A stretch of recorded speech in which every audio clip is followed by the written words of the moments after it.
Hey everybody, welcome back to 2 Hours on a Sunday. I'm Nick. And I'm Brian, and today we are talking about The Mandalorian and what makes it so great. And the only way we could do this podcast is having reoccurring guests, Ian and Jesse, back on to help guide this podcast in the right direction. How's it going, guys? Good. How are you? How we doing, boys? So to start this podcast off, what makes Mandalorian and what has Mandalorian done for Star Wars? I think ultimately Mando was like that much needed win that Disney needed to get everybody back on board. They came out strong. Force Awakens, Rogue One, they had a lot of good stuff. They had a lot of people really liking it. And then Last Jedi and Solo caused a lot of divide, whether it was deserved or not. The fact is that they got a lot of people at both ends of the spectrum, either really unhappy, really happy, and unhappy at everybody else. And it just was a huge bit of a mess. And Rise of Skywalker was supposed to save that, and it did not. It kind of pushed things further in that direction. And I think that Mando just was like back to classic Star Wars, simple basics, but it just felt the way it was supposed to. Everything looked the way it was supposed to. It was a lot of stuff was done with like actual real physical props. It just got everybody back aboard and said, okay, you know what? They can still do it. They still got the magic. And obviously it doesn't hurt when you get Baby Yoda or Grogu, however you want to name them, in there. And then you get all the people who were not necessarily the hardcore Star Wars fans. They just like to watch cool stuff. And, you get everybody on board with Baby Yoda, and you can't really go wrong with that. And it just kind of got everybody, let's just brush all that other stuff aside and keep going with the good. And I think that's ultimately it just got the ship kind of going back the way it needed to go. Mandalorian got back to, I think, a similar style of what the original trilogy was. When the original trilogy came out, of course, we look at it now and we look at kind of the goofy looking aliens and special effects that are in those movies.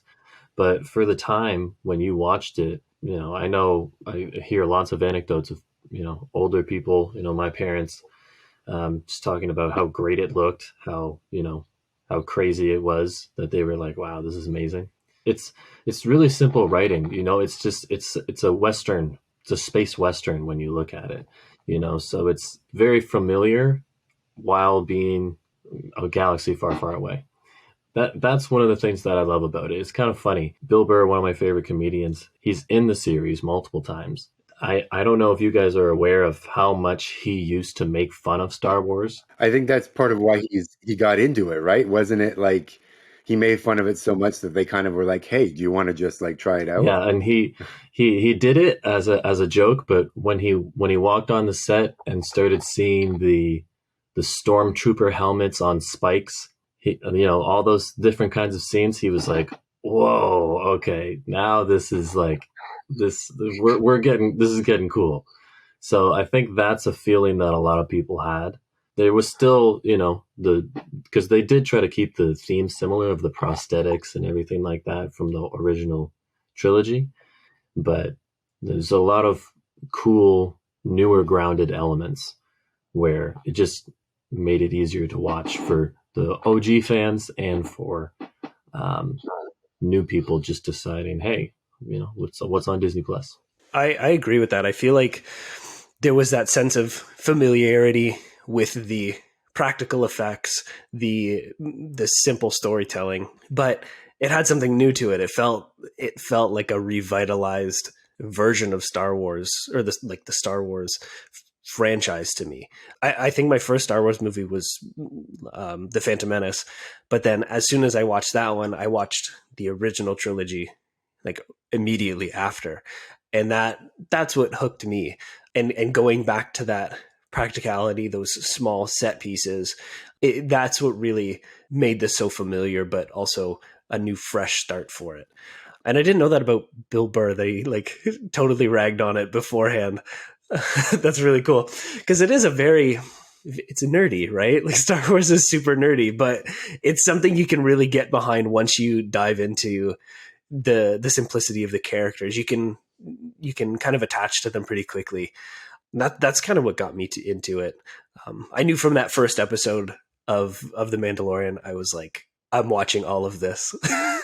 as each episode comes out, I couldn't get enough of it when I first started watching it. Now, do you guys think having Filoni and Favreau on board and really bringing it back to its roots, but making it feel like an actual event again, and making it like changing the formula up and making it a TV show rather. So like every week you got something to look forward to and it's something brand new and fresh, or it doesn't feel like you're one and done. It's like, okay, that was either amazing or disappointing. Do you think that approach really changed the way people view Star Wars now rather than just movies?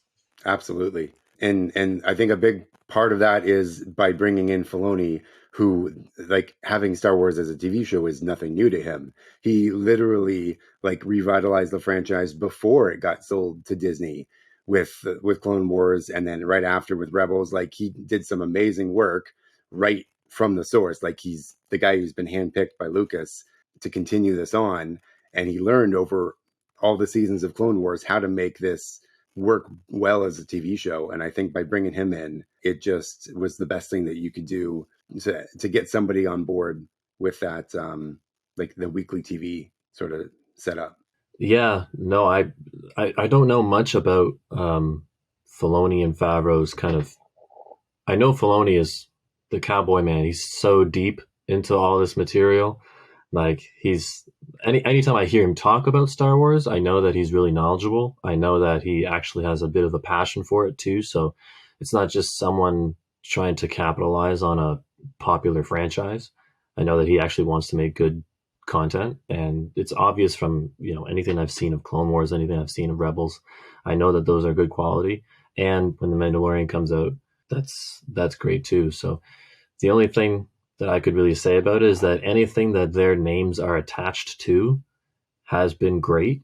And in the future, anything their names are attached to, I'm going to watch when it comes to Star Wars. Absolutely. As far as it being episodes, I think that, like Ian was saying, with the new sequel trilogy coming out and that kind of being controversial, it might be some sort of method to create some separation from that. Here's a new thing that we're trying out, and within each episode it having its own narratives and its own story. I mean, that's fine. For me, I like larger continuity pieces, ideas and concepts where you can have multiple projects but they contribute to a larger story. I like that idea. So having episodes with their own narratives, that's completely fine to me as long as they contribute to the overall story. And I think each episode ultimately did that. I feel like, I get what you're saying. It was part of that bigger picture, but you could watch each episode on its own. Kind of like old Western TV shows that I watched with my grandma and grandpa when I was really young. You can kind of just jump in at any point and not feel too overwhelmed with the content of the overall story. Yeah, the best kind of episodes like that are ones that are both self-contained and they add pieces of narrative, but you don't necessarily realize it at the time. And I think that was one of the best things about having these being self-contained individual episodes, is that, yeah, you could just jump in and you didn't have to know any of the backstory. You didn't have to know anything.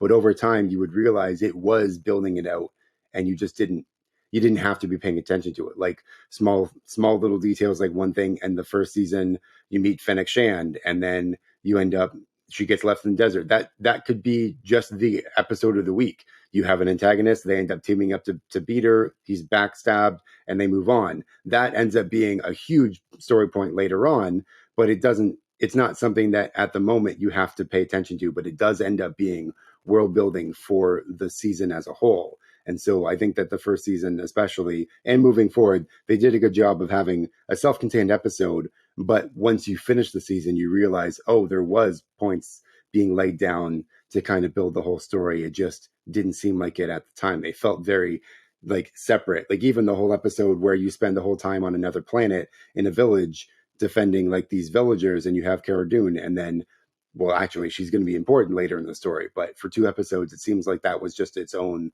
random side adventure until it turns out it does come back together.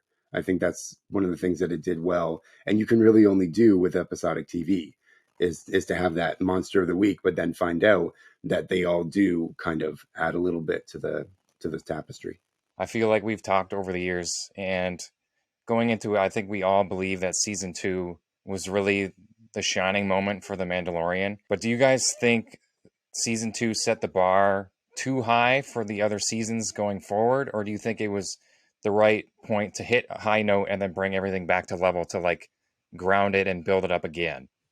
For me, I think that's season 2 is the season that hits the hardest, and that's where you say like, oh, I can fall in love with Star Wars again. I mean, how many great things are in that season? I mean, you have Bo-Katan coming back in and saving Mando on the water planet, whatever that planet's called. Then you have Boba Fett coming back later. You have the introduction of the Darksaber. You have Ahsoka coming back and having an awesome fight scene. And there's so many different elements of the series where the Darksaber storyline and how he ends up with it at the end. And I mean, Luke Skywalker coming back, the biggest, one of the biggest moments in TV in a while. That moment, that reveal kind of like usurped fandom. It wasn't just Star Wars people talking about it. I think the internet blew up a little bit because it was like, this is great storytelling, and it just fit perfectly. I totally agree with everything. And season 2 was just amazing. And I do think that it set the bar a little bit too high just because it didn't feel just like a season finale. It felt like a series finale. Like all of the things coming together. You have the giant Luke reveal, you have Boba Fett, you have all these other like huge characters that are coming in. And then at the end, he culminates what's been a 2-season journey of him trying to get Baby Yoda back to his people, and he gets him back to Luke. And that was the kind of the driving force behind all of the side quests in the story so far. And then like he's taken his helmet off. He's had all these like big reveals, and I just felt like you don't have to stop the show, but I think that they were onto something when they said they're moving on to the book of Boba Fett. Like it kind of felt like they were closing the chapter on this story in the universe, but they're going to keep telling other stories in the universe. And then when they came back and they say, we're doing Mandalorian season 3, it almost felt like you should have done something else season 1, like the book of Bo-Katan or something like that. Like we're still going to tell a story with these same characters, but it felt like there was so much finality to the end of season 2 that it set the bar too high by calling it season 3, because now you're like, well, how are you going to topple that? But if you make this the end of the episode, and then like of the book of that chapter of the story, and now we move on to a different chapter, it lets you play with the same characters but not have the same expectations. I agree with that, but I think I like the idea actually of the different books. The first book being Mandalorian, the next one being Boba, the one after that being Bo-Katan, which basically was this season. Then the next book, Ahsoka, right? Then you can have Ahsoka and Thrawn.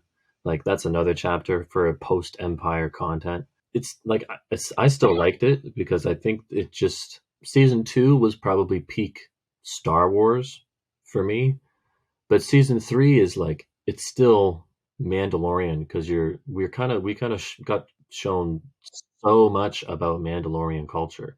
So for it to be called the Mandalorian, I still liked it. Like I was like, seeing the Mandalore, or wait, what's the monster called? The Mythosaur? Not monster, The but what's Mythosaur.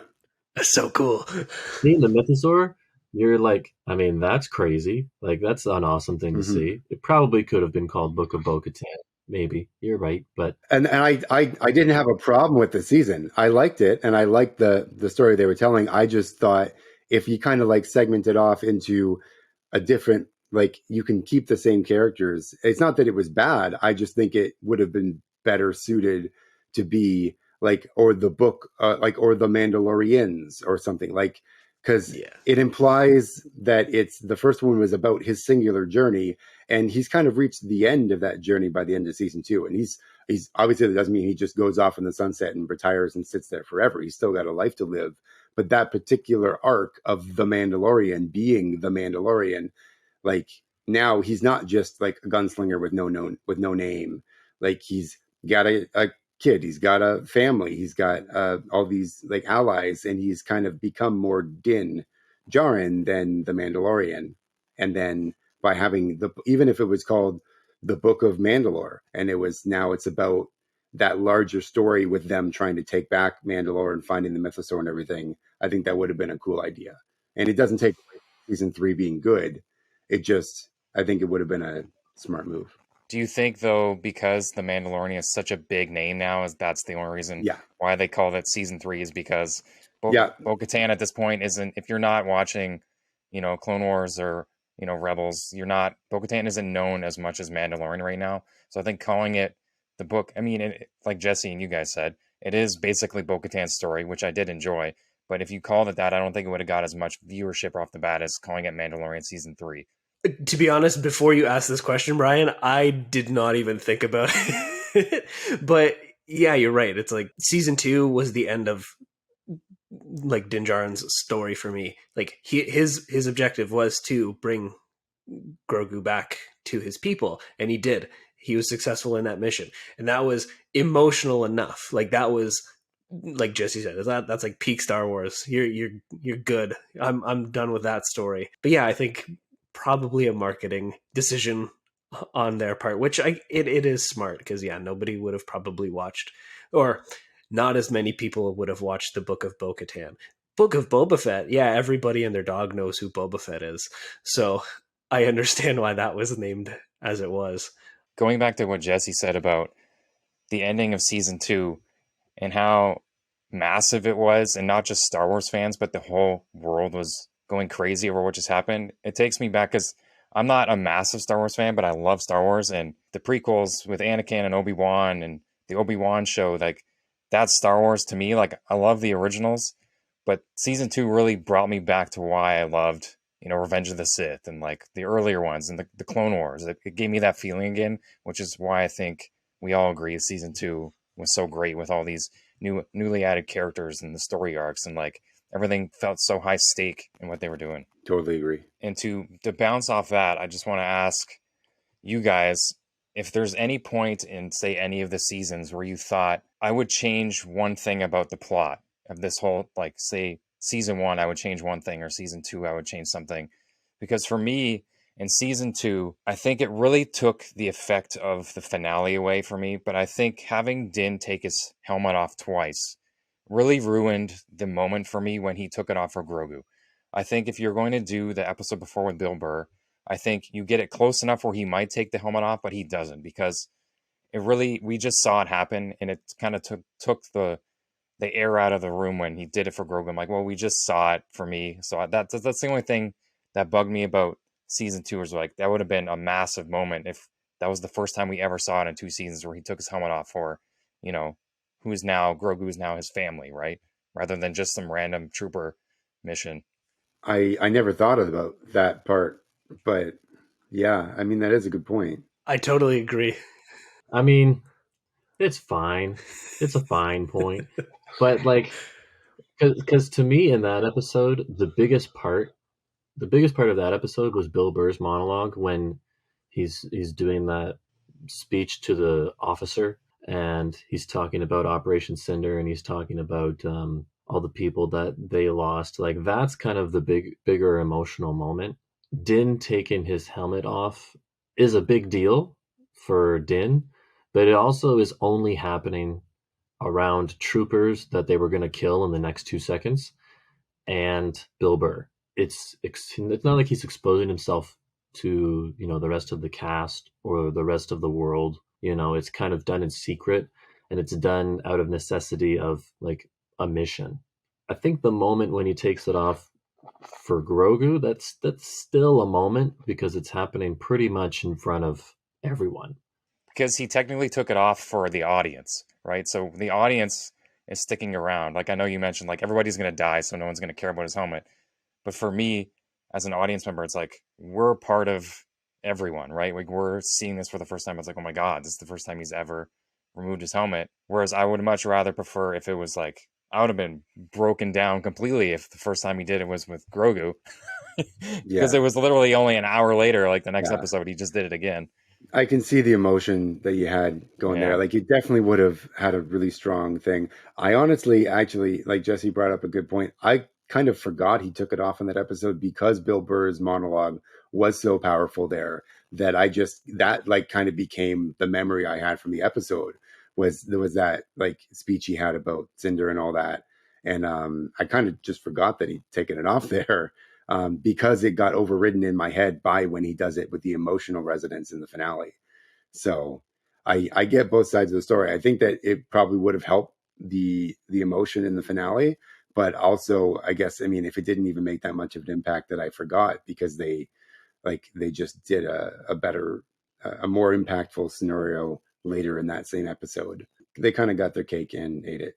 Was there anything that you wanted to change about it, Ian or Nick, about the whole series? A couple of things, like just I think one that everybody's probably mentioned in every review for season 3, not even really a plot point, but I think that they should have had them, Baby Yoda, Grogu, and Mando reunite in The Mandalorian, not in Boba Fett. And I think that probably should have been the season premiere.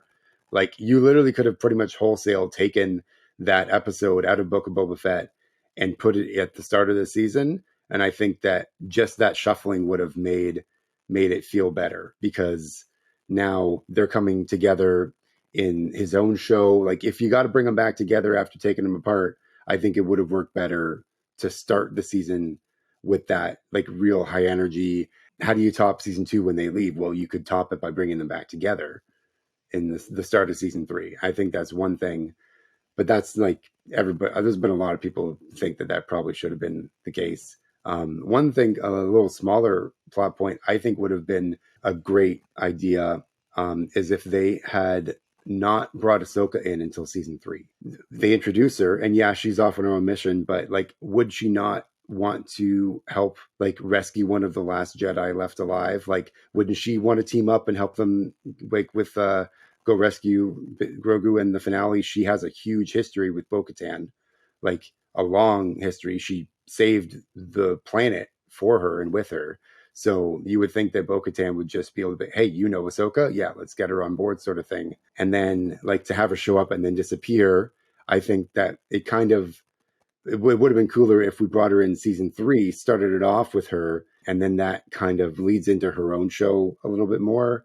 When she came in and you tease Thrawn at the end of the episode, but then you don't pick up on Thrawn until like 10 episodes later, just to mention him.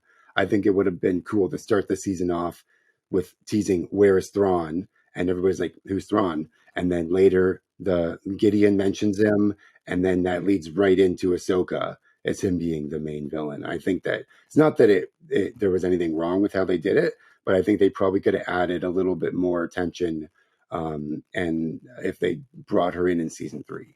I agree with that too. I think she's had such a strong impact in the second season with her fight, and she was introduced as a really strong character, and then you don't see her that much in that episode. She's kind of just like a very passive character. It kind of fizzles out for you. It's kind of, for me, I was like, okay.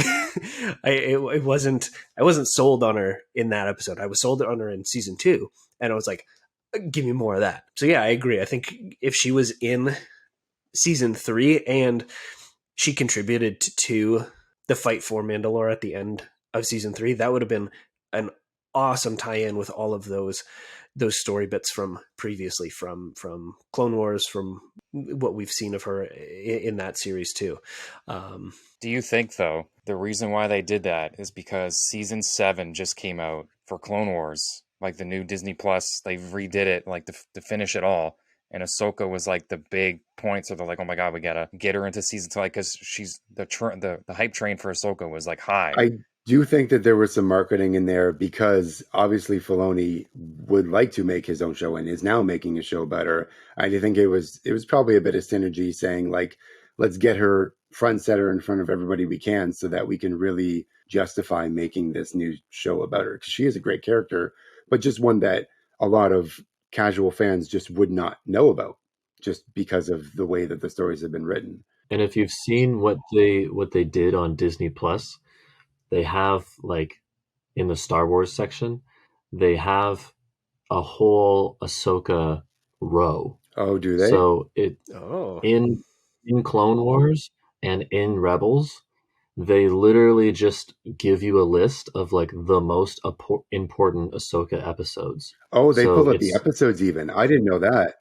episodes pulled out from the seasons in a row for you to just check out Ahsoka before the series comes out. So 100% they are like, you know, it's not as known of a character as Anakin Skywalker, obviously. So that is definitely a very valid point. I think that's the first time anyone's ever really took the time to, I mean, obviously streaming is new, but like to give the audience like an order of like, hey, you want to get ready for this show. Here's everything you need to know without having to look it up yourself. Yeah, especially because she's one who has been a guest in a lot of shows, but not necessarily the lead. So yeah, she had a big impact in Rebels, but she was only in a handful of episodes. Rather than watch all 4 seasons, let's just watch the 4 episodes that she's in, sort of thing. That's a cool idea. Disney, you're welcome for the free advertisements. I'll take my my royalties in Checks in the tuition mail. repayment. Thank you. Tuition. So going forward, at what point do you guys feel Star Wars was back, like with The Mandalorian? Do you feel like at any point in season 1 was like, okay, this is something special? Or was it when season 2 trailer dropped and you're like, okay, the hype is back for Star Wars? Like season 1 just happened, but like season 2, I'm like so in for it. So like what point in The Mandalorian do you feel that something special was being made? First episode. For me, it was instant. I wanted to jump on this because I don't know if anybody else feels the same way, but it's like I saw it, I was like, and we had like the Razor Crest was there, and then it like the way it like zoomed in on that planet, and I think it was like icy, and then there was like a big monster that came out of the water. It was just like, holy crap, what is going on? This is amazing. And like cool faceless character. He's really stoic. We have all of like the typical Star Wars creatures and monsters going on. It was just like it hit me right away. I'm like, this is something special. I'm done with my rant. I'm all good. That was my thoughts exactly. Literally the first 5 minutes of the episode had everything I was looking to see, and I'm like, yep, we're in. I went, where can I buy the Lego ship? Like I was like immediately right off the bat, it had everything. One of my favorite characters was always Boba Fett, and I love the bounty hunter thing. So right away, it's like, all right, so you got me what I wanted. Let's go. I could bring you in hot, or I could bring you in cold. Your choice. Like, what a line! Like, how can you not? You know, I think before the series came out, it was kind of, you know, rocky. You had Rogue One, and you had the awesome Vader scene at the end. So that made people really excited about Star Wars. And then I think Force Awakens was received pretty well. You know, Last Jedi, Mark Hamill to this day will die on his rock saying how wrong Rian Johnson got it. It's Jake Skywalker, not Luke. Yeah. It's the first episode, you know, and especially, you know, there's continuity from, like we talked about stylistically, like we talked about with cameras, with props, with storytelling, with everything. There's continuity from the old series, even in so much as Mark Hamill coming back to do part of the audio. I don't know if he did any of the actual physical acting in it, but actually, I think I did see him in the finale in costume with Grogu. They both did it. From what I remember of the behind the scenes, they did a take with Mark and a take with the stand-in that was going to be used for the CG.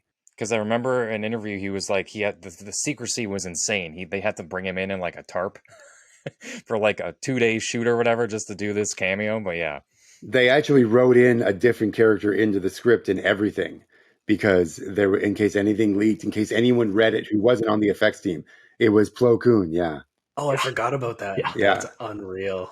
And it would have made sense from a story standpoint. Not necessarily because he kind of got killed, but that everybody gets killed in Star Wars. So yeah, it could have worked. And Dave Filoni loves Plo Koon. So that like was a realistic, plausible scenario that was what was going to happen.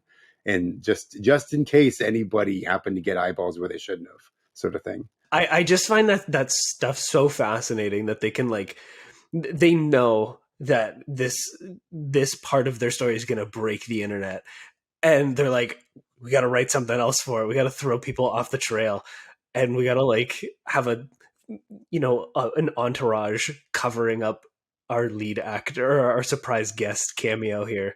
Like just the amount of security and precautions that they have to take are staggering. And like, I didn't know about it. I tried to keep myself in the dark because I was watching it as it was being released, and I'm like, I don't want any information about this at the end. I want to be fully surprised at the finale. I want to see what happens in person when he delivers Grogu. Do you guys think they have like the master script just like locked in a safe behind Han Solo and Carbonite? Just the one script that's like just sitting there in a gold plaque, like, okay, no one else can see this, and there's only one key, and that one, and like Favreau has the key. No, it's like Favreau and Filoni. They have two keys, and they have to go it's to like a the nuclear same different code. sides of the room. Yeah. It's underneath the cowboy hat. The key is taped to the top of the hat. That's where it is. That's why it's never coming off. Now, before my final question, I want to get to, because I feel like the biggest part of The Mandalorian and how recognizable it is, besides the armor, is the theme song. And there's a lot of great theme songs in Star Wars, but I feel anytime, like that first time you heard the theme song, you were like, oh my, this is good. This is something, you know? John Williams is one of my favorite like writers, composers, and directors. Ludwig's theme song for The Mandalorian just beats everything that I think I've ever experienced with Star Wars. Like Duel of the Fates. It's like a number 2 for me now. I mean, you're calling out Duel of the Fates here, so I know this is hot take. Yeah. Hot take number 1. But I will like, say it's great, but I mean, are you gonna really beat that, Cara? I know, but like I every episode I leave it on and I crank them. Like I usually watch The Mandalorian on my computer, so I put headphones on, and every time the episode's done, my volume just creeps up to about 89, 90, maybe 100 if I'm feeling a little adventurous, and I just let that theme song just like scream in my ears because it's so good. I think my heart rate just like increases a little bit. I don't know. Nick, I think Jesse left his area and he's now behind you, ready to. Yeah. You gotta back up, bro. You gotta back up. That music is definitely top 5. I'll say top 5 for sure. I don't even really know what else exactly beats it. I mean, I think it's officially called the Emperor's March, the Vader theme. Imperial March. Yeah, the Imperial March. Yeah. That beats it. We'll just start there. You're done there. And then Duel of the Fates is better. Okay, it's just better. You know, it's if it's not third, if it doesn't make the top 3, there's certainly, you know, it's 4 or 5. So you're right. It's obviously fantastic, and I don't know if it's on Disney Plus or if it's on YouTube that they have the kind of behind the scenes background of how he made all those individual sounds and how he put it together. I think it's on Disney Plus. It's kind of, I don't remember it exactly, but it's kind of interesting watching it. It feels like it's kind of a simple creation, kind of musically in that sense. He was like, I don't remember it exactly. I feel like he was just like, oh, I got this instrument here, I'm going to do this. And he just, you know, kind of 2 or 3 things, and then he put it together. Exactly. He made like a little quirky little melody. Yep. You know, and that's why I think I like it so much, because it's, I mean, it definitely takes like a true musician to come up with the beauty of all of what John Williams created. Like even like Han and Leia's theme, like that's one of my favorite Star Wars songs ever, and it's like it's so intricate. And it's all masterfully done, but I think I really just gravitated towards the simplicity and the creativity of the Mandalorian theme. He's like, oh, there's an instrument on the ground. What does that sound like? It's like a horny whistle thing kind of. And he's like, okay. Plays 2 notes on it, comes up with a melody. Boom. There's our theme song. Yeah. Put a couple different layers into it. But we have to move it down though, because we also forgot about the Star Wars theme song. Oh yeah, Right? I was Right. when I jumped in, I was going to correct you and let you know you at least got to Like- get main theme and the Force theme in Like, there before yeah. it. So it's hitting top 5, but it's in spot number Yeah. 5. Okay, Yeah. you're right. Also, Yeah. one of my favorite songs from the sequel trilogy was Rey's theme. I don't know why, but I love that song. Got that Harry Potter vibes to it. It does. Yeah, exactly. Yeah. Okay. Maybe I'm changing my mind. I got really hyped. Still about it, great, though. but It's still great. maybe not top 5. What I really liked about it, like in all the Star Wars themes, John Williams had these great leitmotifs where you would associate a little melody with the character. And I think that one of the best things that Ludwig did is that it didn't even have to be a full melody. He's just got that stinger, that "doo-doo," and you immediately, it's Mando. Like, and that was one of the best things about the music, is that it was so instantly recognizable as Mando with just that quick, like, couple seconds, and you just can call back to it right away. And I thought that was just a great way. And then the rest of the song is also amazing, but even just right off the bat, you just got that little stinger and it's in. All right. After you guys have attacked me, Brian, how did you think of the music? Well, I don't think we attacked you. I think you just No. went a little too high at the start. I did. You were a little I too did. excited. Just need to I get did. checked, bro. Just need to get it back put in place. You need to get Humble checked. me. Humble me. I mean, I do agree. It's definitely up there. It's like classic. It's iconic. Every time the show ends, or like anytime he walks into a thing, it's like right in the background. It's okay. That's definitely the theme. Like they nailed the theme, but it's definitely, I would say, either 5 or 6. For me, my first, I didn't see the earlier trilogy before, Revenge of the Sith. So when Anakin is walking across and has that over top shot of him walking with all the troopers, I was like, the Imperial March is there, and I'm like, it's an amazing tune. But then Duel of the Fates, I don't think anything can top that for me. For how I see Star Wars and who are my favorite characters, Duel of the Fates doesn't get topped for me. That's how I'll leave that. But Star Wars theme song, obviously everybody knows. The first 3 notes, you're like, okay, we're watching Star Wars. I can't believe the three of us forgot that until Brian brought it up. Well, I think Ian was going to bring sorry, it up. you I were was going to say just it. biding my time. I didn't want to step on any toes there. You were just like, I'm no. gonna let you finish, but you're wrong. Yeah. Now, to cap off the podcast, I just want to go around and ask you guys about the future of Star Wars, and what do you think the direction they should take following the finale of season 3, going into Ahsoka and whatever that they plan on doing after that? What do you think? What you want it to be? Like, what is your vision for the future of Star Wars with the things they have planned and following season 3? Well, I think there's a really big, obvious answer, and it's got to be Thrawn. Yep. It's got to be Thrawn, and it's got to be. I've seen a lot of rumors and a lot of comments and speculation about if they're going to retain the sequel trilogy as canon. Maybe some of that is just fans being upset and they want to make some drama. But if they're going to keep it, then I think any next element of Star Wars, and they have been doing this, especially in this season, they hit a lot on the cloning ideas and trying to clone Force abilities into people. I think that is something that they also need to explore a bit as well, because as of this moment, the Empire, there still is Empire besides Moff Gideon, who's now dead, spoiler alert. There still is, Empire in the background still existing. There's still elements of that old army. They're still out there. So if their objective is supposed to be the resurrection of Palpatine, part of that connective tissue needs to be, okay, we're going to address this cloning aspect and we're going to show you how it comes to be and, something like that. But the obvious answer is Thrawn.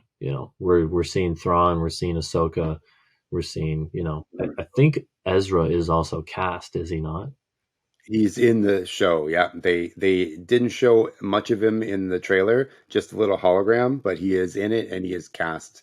The guy actually looks a lot like him. Yeah, so I mean, it's the Thrawn story. It's the chapter closing on Thrawn. Him potentially being killed. and then Luke starting his school. That's what I think we need to see.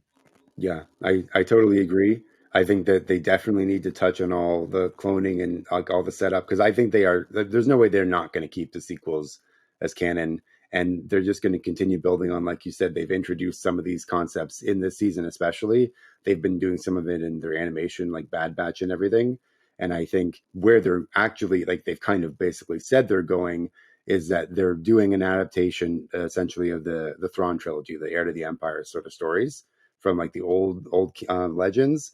And I think that that's a great place to go, because especially if they're going to do a reinterpretation, they can't do it a direct copy, because so many things, not even just from the sequels but from the prequels, overrode the like their story elements. But if you take the core concepts of it, it's got Thrawn, it's got the Empire, it does involve a lot of cloning. I don't know a lot about the story directly, but I know a lot about the different pieces of it. And if they were to adapt that with the characters they have, with like Ahsoka maybe taking Luke's place in the main story and that kind of stuff, they really have a lot of opportunity to set up not only why the Empire is no longer a threat itself in the sequels, but they can introduce a lot of this other cloning stuff, a lot of the like the reason why the First Order is able to come out of the unknown regions and kind of have the effect that they did. They can set up a lot of like Dark Jedi being cloned in it, and there's like stuff with Thrawn, and I think that what they're going to do, if they take the basic bones of that story and kind of reinterpret it with the characters that they have in their sandbox right now, I think it's a really good direction to go. Now, do you guys think this is big brain stuff, that they would ever introduce Starkiller in any kind of form of media? Oh, I absolutely do. oh, Yeah. I would love so much for them too. Jesse's reaction is what I feel exactly. Just I would love Yeah. so much. I mean, he can't be what he was in the games. no. But he He could just be can't a be. version. Oh, I mean, as far as like abilities, you Mhm. know, he can't Yeah, that's he can't be never that going to work. overpowered. Right. But I wouldn't really want to see him just simply as an Inquisitor, as another Inquisitor. You know, if I don't think, that's obviously a different time period. So, because this is the beginning of the Rebel Alliance as opposed to post Empire. You could have him start off as an Inquisitor, but then after the fall of the Empire, he's still alive as an Inquisitor and ends up kind of becoming a rogue agent. Like, you can start him off as an apprentice of Vader, as an Inquisitor, and then as time goes on, he eventually becomes more powerful and he's like working off on his own, sort of thing. Like, you couldn't do the story that's been done just simply because it overwrites the Star Wars stories they've already told. But that doesn't mean you couldn't take his character and do a whole new great story, the same way that they took Maul and he had a bunch of like legends versions of what he did after he survived being cut in half, and they ended up doing a great arc with him in Clone Wars and Rebels, which was not the same as what he had before, but was still great. And they could take the core character of Starkiller, introduce him as a previous Inquisitor or something, and then have him go on to do this whole, like, he could end up being one of the main antagonists of these Thrawn stories if he was somebody that Thrawn saw potential in and brought him onto his own team as his own personal. There actually is a really good opening for him to be in the story, because Mara Jade is in those stories originally, and she's really not an option for the current Star Wars canon. So they could even just replace her with a Starkiller character, and that would probably be a pretty solid take on that, to be honest. I know that I've heard the name Mara Jade. Is that the daughter of, who is that? So she is Luke's wife in the X comic and like the old legends. She was originally an emperor, like an assassin. She was a very Starkiller-esque character who ends up having a turn to the light side and then joining up with Luke, and they end up getting married. So maybe that part doesn't happen in the stories, but they could definitely have Starkiller as an ex-Imperial assassin who ends up having a turn to the good, which was his story in the games, essentially. I had the same question as you, Nick. Yeah. Do we want to see Starkiller if he does come into play in a future Mandalorian season or in the Ahsoka series, do we want to see him come as a villain or as a hero? Because he played both, roles. I'd like him to start as a villain and end up becoming at least an anti-hero. I think that would be a good arc. I just don't think they're going to touch him at all. I think they're too wuss. I don't think they're going to do it. It would be too great, wouldn't it? It would just be too great. Can't They're have not gonna that. use No, we don't we want to keep it here and not let anything get to here. Yeah. It'd be like season 2 all over again. It's like how do you go from there, right?